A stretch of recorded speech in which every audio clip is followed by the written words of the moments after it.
This segment of DelmarvaLife is sponsored by TidalHealth.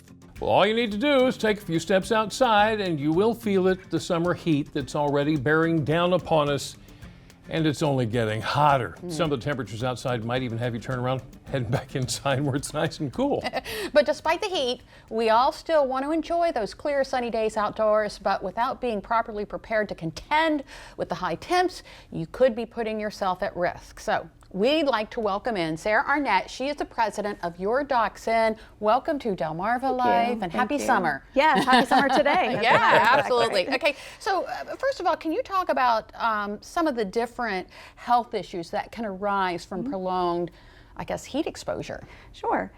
What we used to see in the ER predominantly for heat exposure, difficulty breathing, nausea, vomiting, excessive sweating, and if you are in a actual heat stroke emergency, sometimes you're not sweating. So when people would come with heat exposure and aren't sweating, that's a big warning sign to us to really take care of them quickly.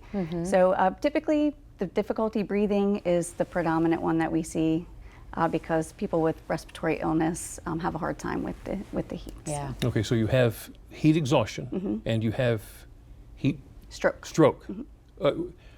So what's the difference in what you said? You won't be sweating with heat stroke? Oftentimes we see folks that are not sweating with heat stroke, and that's how you know that you have kind of gone over the edge from heat exhaustion, where you have been exposed just long enough where you're tired, you're sweaty, may have difficulty breathing, some stomach pain, headache, and then when the heat stroke, when you've gone over into a heat stroke, we oftentimes see folks that aren't sweating, which is kind of one of the hallmarks for healthcare providers to know that they have a significant situation. Panic moment. Yeah.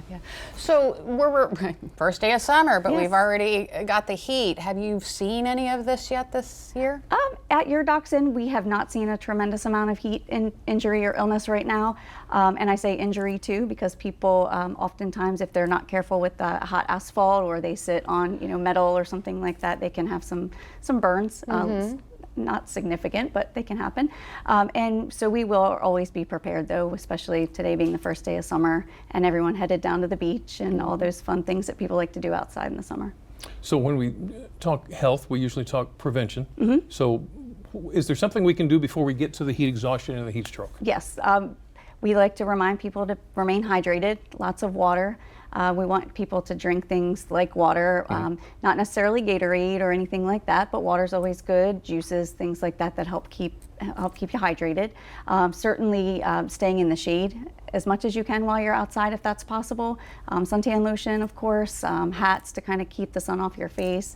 And predominantly just be conscientious of what's happening when you're outside. If you're not feeling good, you stop your activities, things like that. Now we talk about the beach, and the beach is hot. Are there places that are more riskier than others as far as heat is concerned? Most of the time, things that are riskier are things where there's no shade. Right. If you're not covered up, like the beach, if you don't have an umbrella or you're not able to get in the shade. Sporting events where there's no cover. Anything that does not have a way for you to remove yourself from What the about heat. like hot asphalt? I imagine it's even hotter if you're standing in a parking lot or something. Anything that's dark will attract more heat as well. And give it right back to you? Yes. Oh my goodness. Okay, so what can we do as far as a treatment? I mean, where do we go? Certainly, you're welcome to come to Your Dachshund.